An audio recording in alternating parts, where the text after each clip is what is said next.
Welcome to our show Hong Kong Brief. I'm your host, Jenny. Today, we've got some intriguing stories lined up for you. First up, the U.S. has struck a deal with Panama, allowing troops to deploy for training near the Panama Canal. This agreement is a move to enhance U.S. influence in the region, but it raises some eyebrows among Panamanians who are wary of foreign military presence. In other news, Hong Kong shipping groups are sounding the alarm against the irrational practice of dumping cargo at sea to avoid U.S. tariffs. They're warning exporters that this could lead to severe financial losses and damage to their reputations. Instead, they suggest that U.S. buyers might bear the cost of tariffs under certain shipping arrangements, so it's better to think twice before making such drastic moves. And lastly, stocks in Hong Kong are feeling the heat as fears of escalating U.S.-China trade tensions take their toll. The Hang Seng Index has dropped significantly, mirroring losses in major markets. Investors are on edge as recession risks loom large, and the market is reacting to the uncertainty. Please stay tuned for more detailed coverage of these stories. South China Morning Post reports that the United States has secured a significant agreement with Panama, allowing U.S. troops to deploy to various bases along the Panama Canal. This deal is seen as a strategic move by President Donald Trump, who has expressed concerns over China's influence in the region.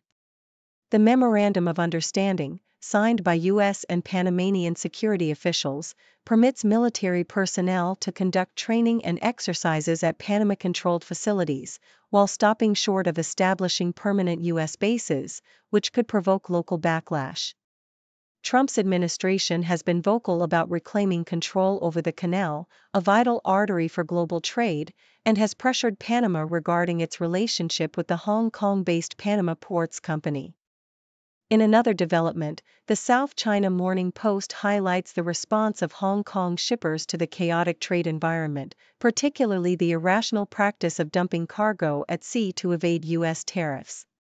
Industry leaders have condemned this approach, warning that it could lead to severe financial losses and damage reputations.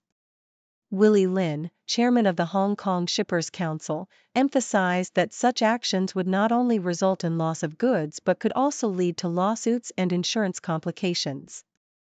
With tariffs set at a staggering 145% on Chinese imports, exporters are urged to navigate the complexities of shipping agreements carefully to minimize risks and maintain their market standing. Finally, the South China Morning Post reports on the steep decline in stock markets across Hong Kong and the Asia-Pacific region, driven by fears of escalating U.S.-China trade tensions. Investors are reacting to the U.S. administration's announcement of increased tariffs and potential actions against Chinese stocks on American exchanges. The Hang Seng Index experienced a notable drop, reflecting a broader trend of market instability and recession fears, with economists indicating a heightened risk of economic downturn. As the situation evolves, experts warn that the ongoing trade conflict could lead to a complete economic separation between the U.S. and China, leaving investors wary and markets volatile.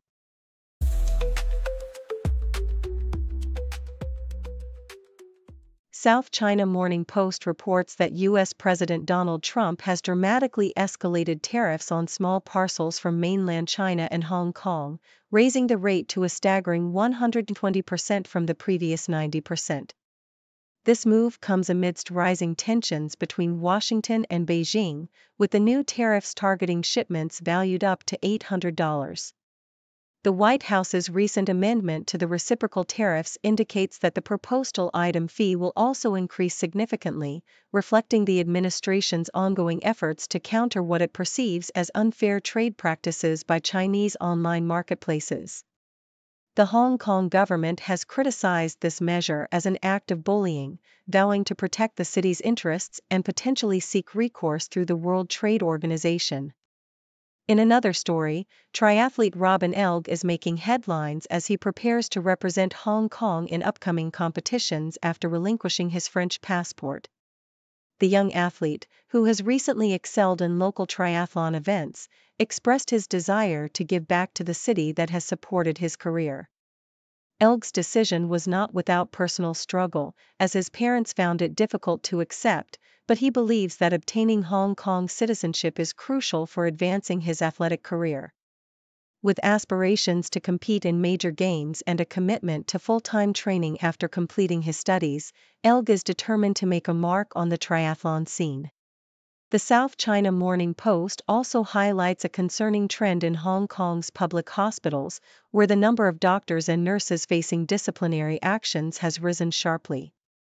Data from the Health Bureau reveals an increase from 150 disciplinary actions in the 2021-22 financial year to 201 in 2023-24, with the majority of cases involving doctors and nurses. While complaints against healthcare facilities have fluctuated, the rise in disciplinary actions raises questions about the pressures faced by medical staff, particularly in the wake of the COVID-19 pandemic. Experts suggest that increased patient demand and staffing challenges may contribute to the uptick in errors, prompting calls for reforms to enhance efficiency and reduce mistakes in public healthcare.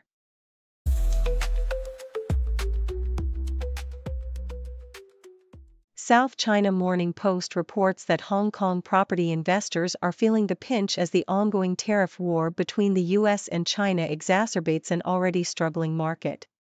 Investors like Edwin Lee of Bridgeway Prime Shop Fund Management are selling properties at significant losses, such as a ground-level shop in Shao K1 that was sold for 20.1 million Hong Kong dollars, 20% less than its original purchase price. The uncertainty caused by the trade war has led to a drop in investment confidence, prompting investors to offload assets rather than wait for a potential recovery. Other notable sales include a residential site by QF Capital at a 24% loss, showcasing the widespread impact of the tariffs on the real estate market.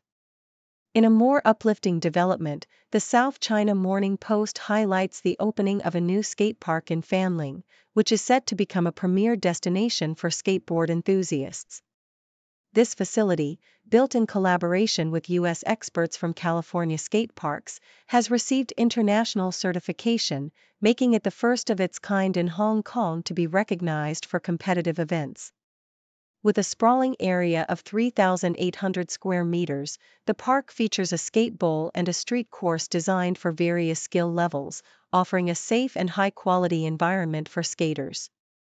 The investment of approximately 60 million Hong Kong dollars aligns with the government's initiative to promote urban sports, providing a platform for nurturing future talent in skateboarding. Lastly, the South China Morning Post informs us that Chinese firms are mobilizing $2.7 billion for stock buybacks in response to market volatility triggered by President Trump's tariffs. Over 100 companies, including major players like PetroChina and Media Group, are stepping in to bolster their stock prices amid fears of a market meltdown. The Chinese government is also backing these buybacks as part of a broader strategy to stabilize the economy and restore investor confidence.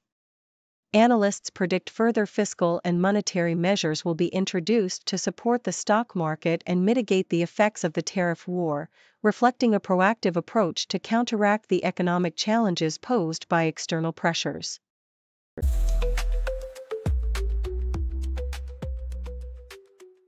South China Morning Post reports that Taiwanese TV dramas have captivated mainland Chinese audiences for decades, with titles like New Legend of Madame Whitesnake and Meteor Garden becoming cultural staples. The allure of these dramas lies in their willingness to tackle contemporary societal issues, such as gender equality and LGBTQ rights, which resonate with viewers across the Taiwan Strait despite ongoing political tensions. Fong Keqing, a professor at the Chinese University of Hong Kong, emphasizes that Taiwanese dramas provide an uncensored lens into familiar social and cultural narratives, allowing mainland viewers to see their own experiences reflected in the stories. Among the top-rated dramas on Douban, The World Between Us stands out for its nuanced exploration of legal justice and mental health, while The Making of an Ordinary Woman captures the relatable struggles of balancing personal and societal expectations. In the realm of sports, the South China Morning Post discusses the impact of recent European football fixtures on the Fantasy Premier League landscape, particularly focusing on Arsenal's Bukayo Saka, who limped off in a recent match. Manager Mikel Arteta reassured fans that Saka's injury is not serious, but it raises questions about his availability for upcoming games.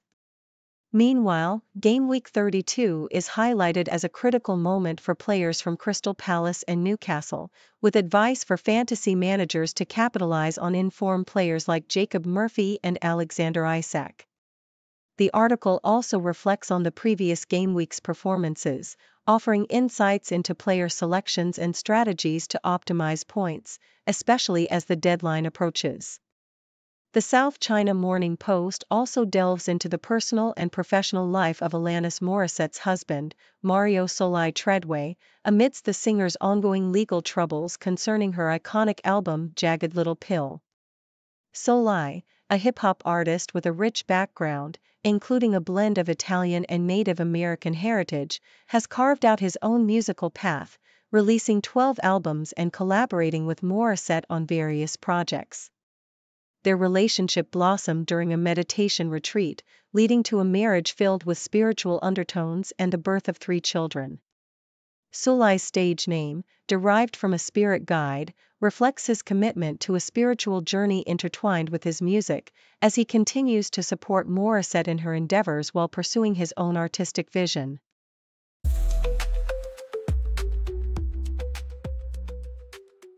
Yahoo US reports that the Panama Canal saw a decline in traffic, averaging 33.7 ships per day in March, a drop from 34.8 in February and 32.6 in January. This decrease comes despite the lifting of drought-related restrictions last year and a reduction in transit fees by 15% compared to the previous year. The Canal Authority's bulletin highlighted that the number of transits has consistently remained below the maximum limit of 36 vessels per day. The severe drought that impacted operations in late 2023 and early 2024 led to long waiting lines and increased fees, prompting concerns from U.S. officials about the presence of Chinese firms near the canal. In a bid to promote energy efficiency, the authority announced plans to introduce a net-zero weekly passage slot for dual-fuel vessels starting in October. The South China Morning Post showcases Gucci's Spring-Summer 2025 collection, which embodies a theme of casual grandeur. This collection is characterized by a blend of traditional and retro styles that allow for individual expression.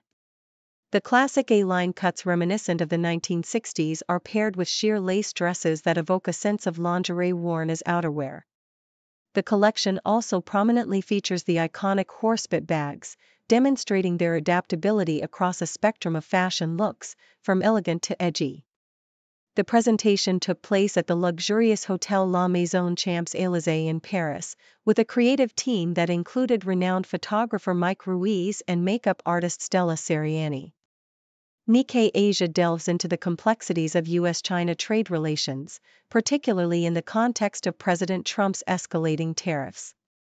Chinese logistics companies have emerged as key players in helping manufacturers navigate these tariffs through various strategies, including undervaluing shipments and employing double clearance and tax-inclusive services. These logistics firms have proliferated since the trade war began, enabling businesses like a Shenzhen lighting manufacturer to maintain competitive pricing despite high tariffs. However, experts warn that these tactics raise questions about the effectiveness of tariff enforcement, with estimates suggesting significant evasion of up to $130 billion in 2023.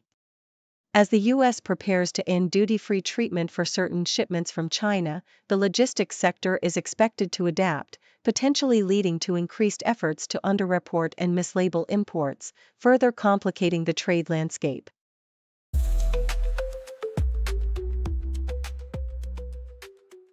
Thank you for tuning in. The content above showcases the latest briefing reports and analytical synopses, thoughtfully curated by the 6Do team. These insights stem from a wide array of reputable media outlets, think tanks, government sources, and specialized experts worldwide. we encourage you to explore these sources for a comprehensive perspective. Keep in mind that while the content may not always align with the official standpoint of 6Do Brief, it's not meant to be taken as absolute directives for decision-making. Comprising seasoned media professionals, learned scholars, and accomplished scientists, the 6Do team embodies a trailblazing, fully independent media entity. To customize 6Do Brief to meet your professional needs, you have the option to subscribe to a diverse array of briefings on our website, 6dobrief.com. Regardless of your location, you can conveniently receive 6Do Brief via email.